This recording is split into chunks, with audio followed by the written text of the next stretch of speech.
Do you ever feel overwhelmed by the chaos of life, wishing for a way to turn your lemons into lemonade? If you've ever wanted to cut through the noise and find clarity in today's turbulent world, then you're in just the right place. Today's guest, Greer McVay, promises to share some transformative insights and strategies that blend humor, hard truths, and over 20 years of diverse experience. She'll take us on a journey through her work from her book, Sucker Moms, to her powerful podcast offering wisdom that'll help you thrive. We'll also take a look at how she helps audiences and clients navigate blurred lines of modern media. Don't go away. We'll be right back with Writer's Corner live show. Imagine a world where the lines of reality blur with the fantastical. Embark on journeys from humble beginnings to the pinnacles of literary greatness. On the Writer's Corner, we delve into the lives of unique wordsmiths, known for their compelling storytelling. They are artisans who craft fantastical realms, etched in our memory long after the final page is turned. Every tale begins with a single word, a single idea. Authors create sensations that keep you on the edge of your seat. Witness how they transform setbacks into stepping stones. Use refusals to spark growth and turn rejections into catalysts for new inspiration. Witness the diversity in writing as it gives birth to a vast array of genres, from drama to mystery to children's stories, fantasy, and reality.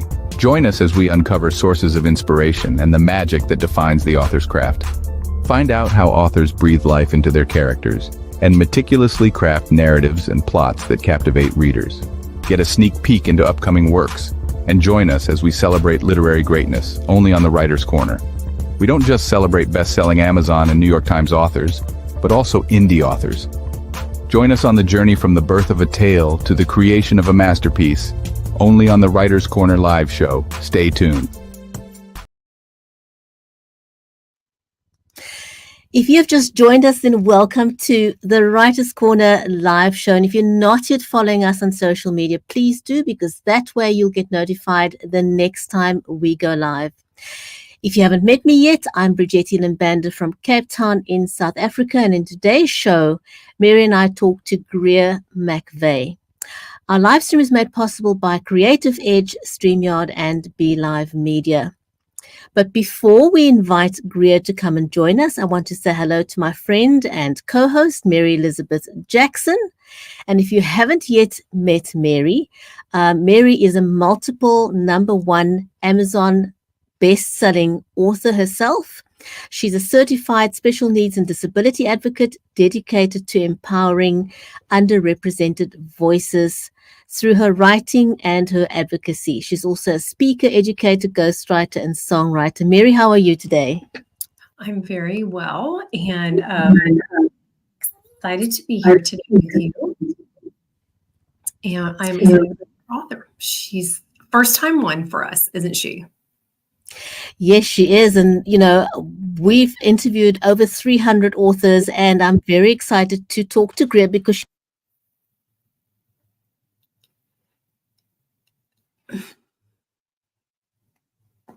a speaker, a podcaster with thousands of followers across social media. Greer is the author of Sucker Moms, which we will focus on today. And Not also soccer moms, right? Sucker Yes. moms. Sucker Moms, not soccer moms, Sucker Moms. Right. And she's also a contributor to the international #1 best-selling The Book I Read, Stories of Transformation. She hosts multiple podcasts, including Living the Grape Life, the Capital G podcast, and is co-host of Life, Lemons, and Lemon Drops. Ooh, I like that. I do too. She's got over 20 years experience in industries like oil and gas, healthcare, and government. And she brings a unique style of communication that blends humor, anecdotes, and hard truths. And we really, really need to talk to her. I know, right? I feel like we could laugh for hours about parenting. The three of us could just snicker, couldn't we? We absolutely could. So there's no one else better to share her story but Greer herself. So let's give her a warm welcome and ask her to join us on screen, shall we? Yes.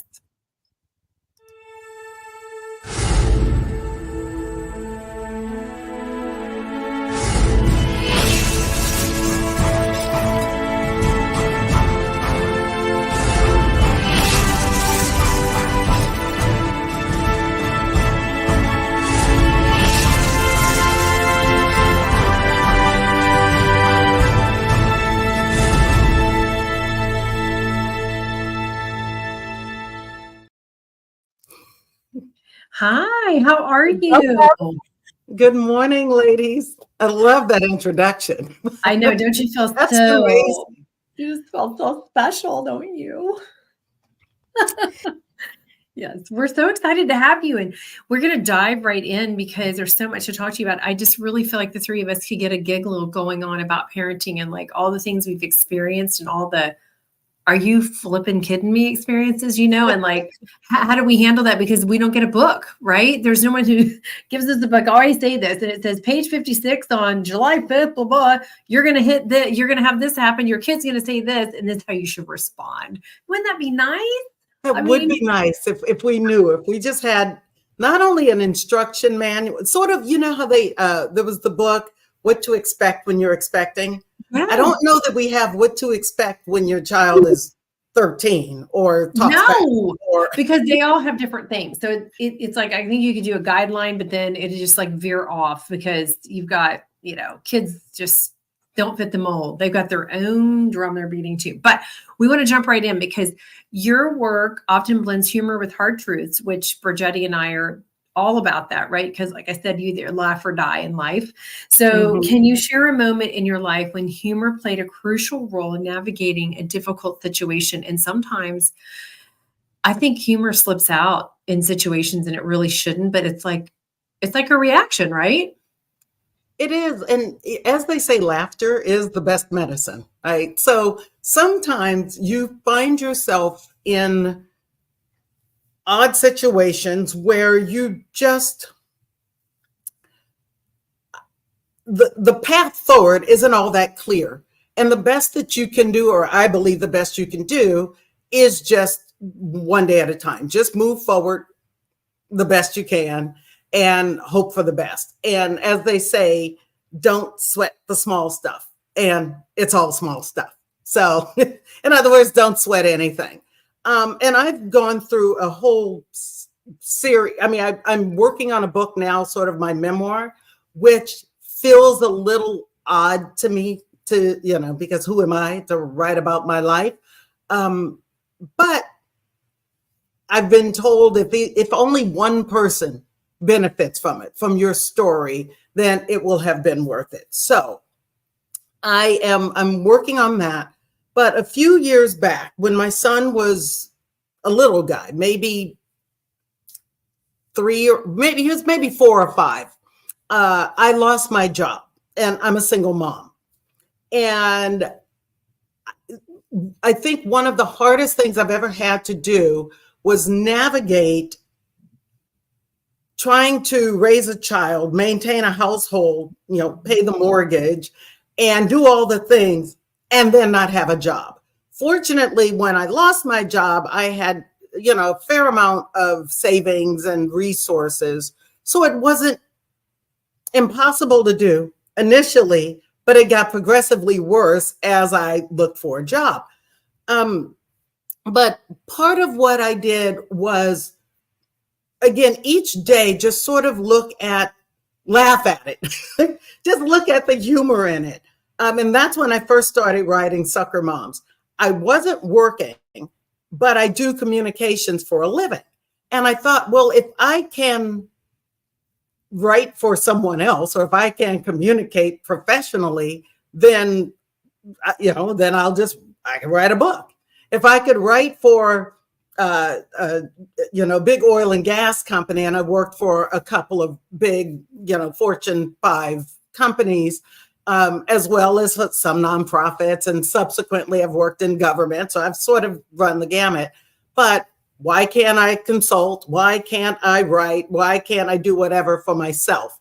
And ultimately, what matters is who's paying, who's going to pay the bills at the end of the day. So I was sort of in a race against the clock. Which comes first, a full-time job or, writing a book and selling something or getting clients?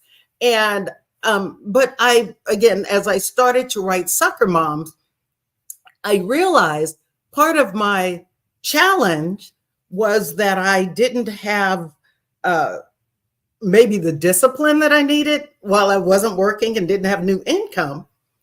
I was spending money like I always had. So I was buying stuff for my son because those were the things that he needed.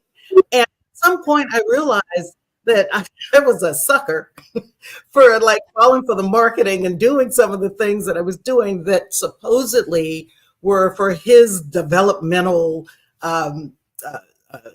improvement, but they were to my financial detriment. And I just started looking at the humor in that and writing about that. But it was not taking that whole circumstance so seriously that enabled me to get through that challenging time, ultimately landing a job and eventually getting that book written and published. Wow, that was absolutely amazing. And I'm so glad that you decided to put you first and get that book written. I don't think anyone else has actually put it the way that you put when you said that oftentimes we write for our companies, we write copious amounts of documentation, etc., but we don't set aside time for ourselves, investing in ourselves. And writing your book is investing in yourself. So well done on getting that done. Now, Sucker Moms, and again, it's not Soccer Moms, it's Sucker Moms, offers a unique perspective on the pressures of modern parenting. Now, I know that you touched a little bit on this, but what inspired you to want to write this book, and how do you hope it will resonate with other parents?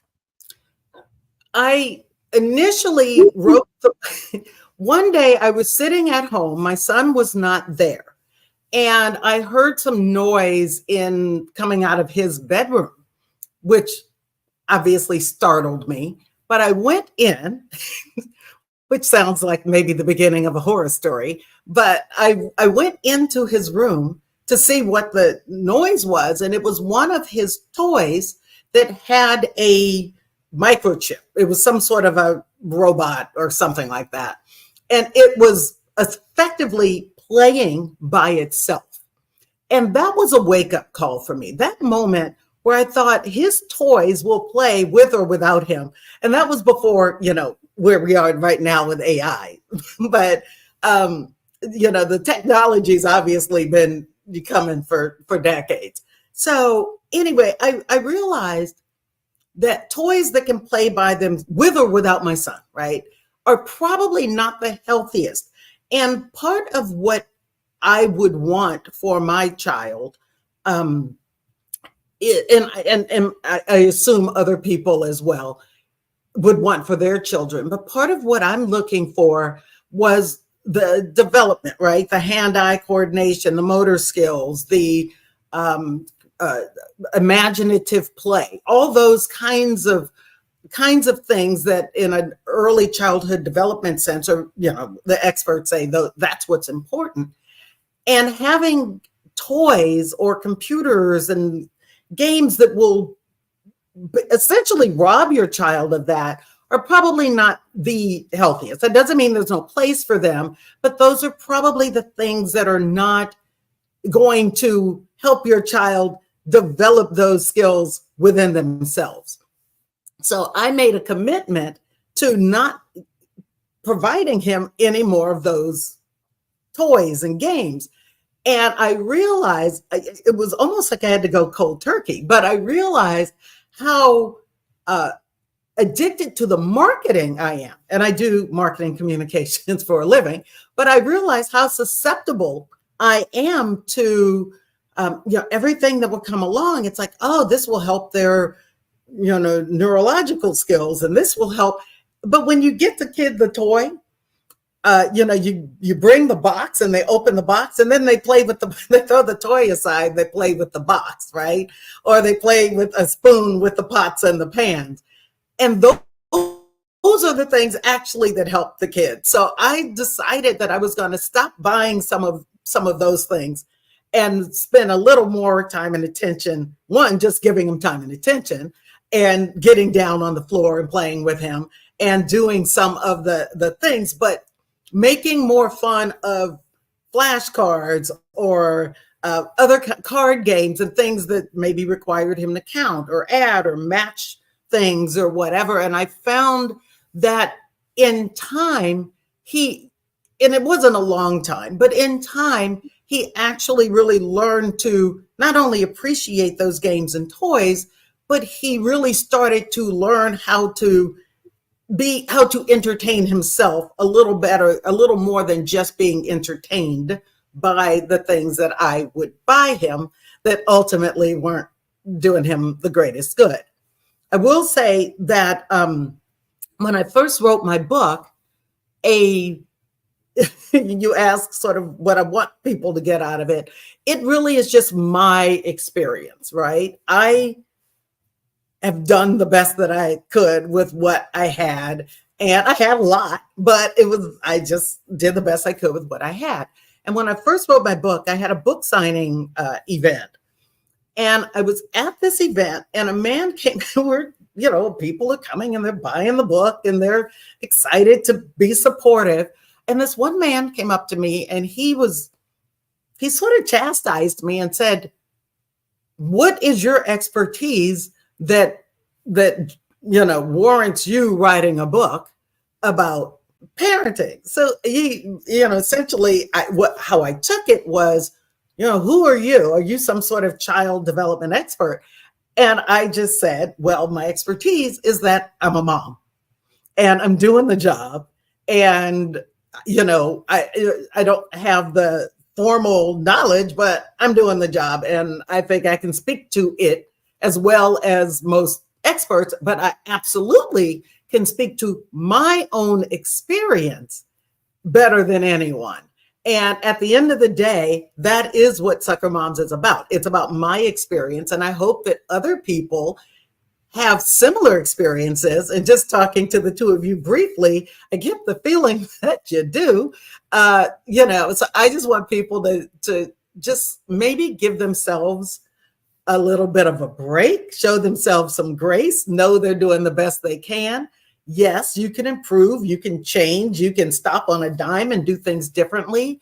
But at the end of the day, as long as your children's best interest is, at the forefront, that's really all you can do. You have touched on so many things that are very important. And there's nothing better than being in the trenches of parenting to know what's happening. Yeah. Because you don't learn those kind of things in a book.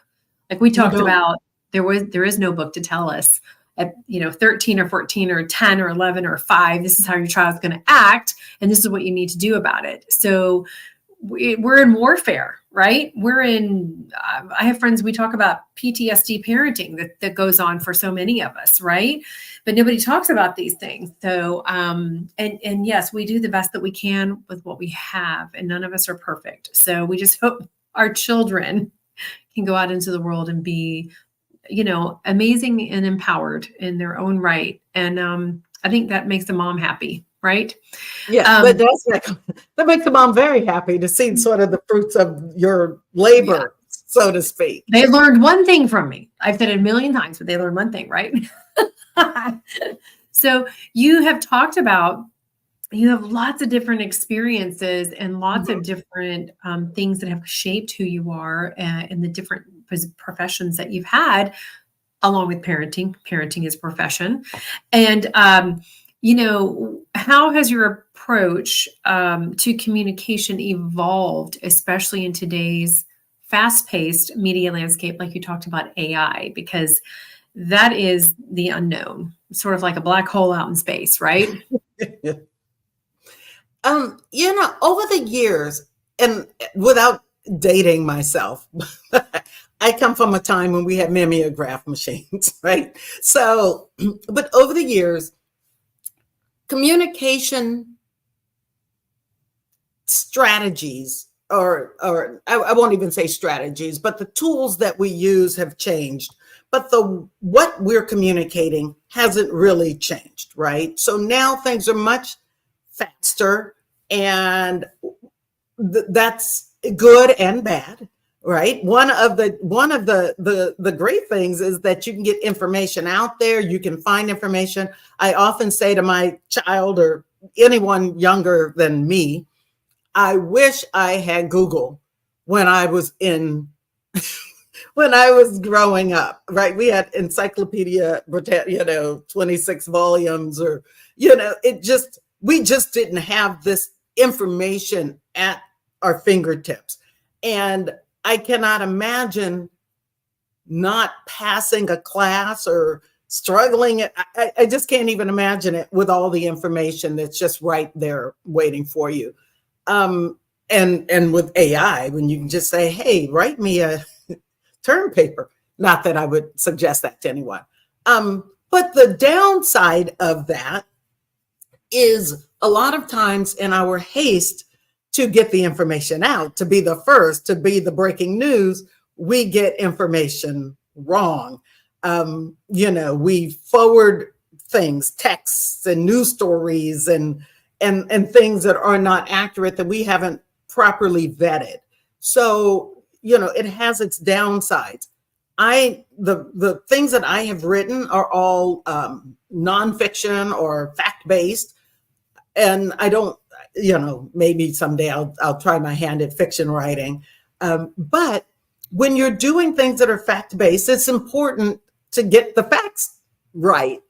And that's how you maintain your credibility with your audience. And if you just put any old thing out there, that's, I would imagine you'd lose I would not read somebody's material if I just found that it was always inaccurate. So one of the things that I think is important is that you do your fact checking, but then that takes time.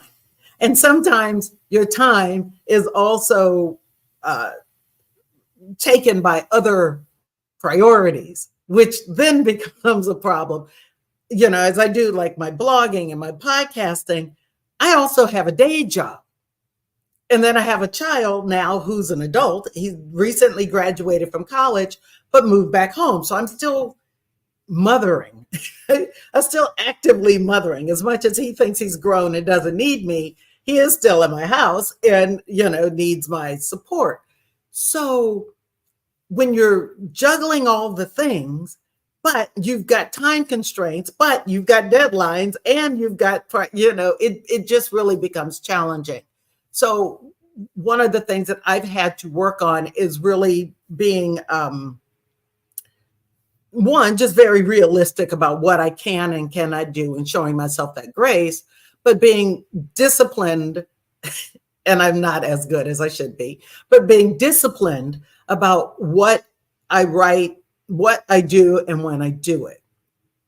And I think one of my personal biggest challenges, or opportunities, I should say, is that as a writer, and having written professionally for so many years, effectively as a ghostwriter, right? I'm writing the message from the president or the CEO or the executive director, or, I'm prepared, or speeches. If we're doing a conference, I'm writing multiple people's speeches or talking points so that it all weaves together. But for years, I wasn't able to write what I wanted to write. And that is one of the biggest differences for me now, is that I get to write what I want to write, but I still have to respect that I do have a day job, that I do have an employer. So I don't always get to write when I want to write or when the inspiration hits. I don't always get to write what I want. I mean, I do get to write what I want or my perspective, but I do have to be careful that I'm not saying or doing something that would offend an employer until such time that I can afford all of my time. Wow, there's just so much sense in what you said. Those hard truths, I try. They are hard truths, and we're almost out of time, but I want to ask you your podcast. I love the name, Life, Lemons and Lemon Drops. It's very insightful and very engaging. And I always say, sometimes life doesn't throw you lemons, it throws you the whole lemon tree, roots and all. Life absolutely does. What's been the most rewarding aspect of that show for you? Well, two things. One, my co-host is my sister, Whitney. So working with her and seeing her through a different lens has been very rewarding. And two, the episodes that we've done where we've interviewed people, I have just found very fulfilling. The things that I'm learning along the way. So, life gives you lemon, you make lemonade, or in our case, let's make lemon drops, right? So how do you turn bad situations into positive outcomes? And so much of what I see online is just all the negative. And we look at the negative, but we try to come out on the other side with the positive. And a little over a year ago, I was diagnosed with cancer. And through my cancer journey, we sort of taken a bit of a hiatus, but we had interviewed other people who had had cancer, who had gone through divorce, who had dealt with death, who had dealt with suicide in their families. A variety of subjects, and they all came out, on the other side, so to speak. Not that they're not still in pain or mourning or saddened by the challenges, but they learn from those challenges and they learn how to move forward. And when I had my own cancer diagnosis, I actually went back and listened to a couple of those episodes where we interviewed people who had been through that experience, and it helped me decide how I was going to tackle my own treatment, my own diagnosis and treatment. And as I went through chemo, I went through it from a position I felt of power. I felt empowered to take it on, deal with it, move forward, and not, I don't want to say wallow, but not be overcome with the enormity of what I was dealing with. And I just think hearing people's stories, knowing that other people are going through what you've been through or what you are going through is helpful for everyone, because a lot of times we do feel alone, and we are not alone. And there is certainly a sisterhood out there that I've tapped into. There is a cancer survivor network out there that I have tapped into. There are single moms out there that I've tapped into. There are moms and dads, just other parents going through. So none of the experiences that I've had have been unique to me. It's just the way that I have dealt with them or managed them that is unique to me, just based on my own personality and pain tolerance threshold, and and again, my ability to use humor and look at things in the most positive way I can. Greer, unfortunately, we're out of time. We have got to have you back on the show. I would love to come back. Thank you. Always have lots to talk about. Next time we'll talk about living the grape life and my wine journey. Yes. All right. So nice to have you. Thank you so much. We want to say thank you to our audience and everybody who's left us comments. Thank you so much. We're grateful. Thank you so much for having me. And for those of you watching, don't forget to check out Greer McVay's book, Sucker Moms, and tune into her podcasts for more of her wisdom and wit. Thanks very much for joining us on the Writers' Corner live show, and we'll see you back next week, same time, same place. Thank you for joining us on the Writer's Corner live show. 30 minutes of insightful author conversations with some of the biggest names in the industry, including award-winning authors and international indie sensations. Join us on the next episode of the Writer's Corner live show.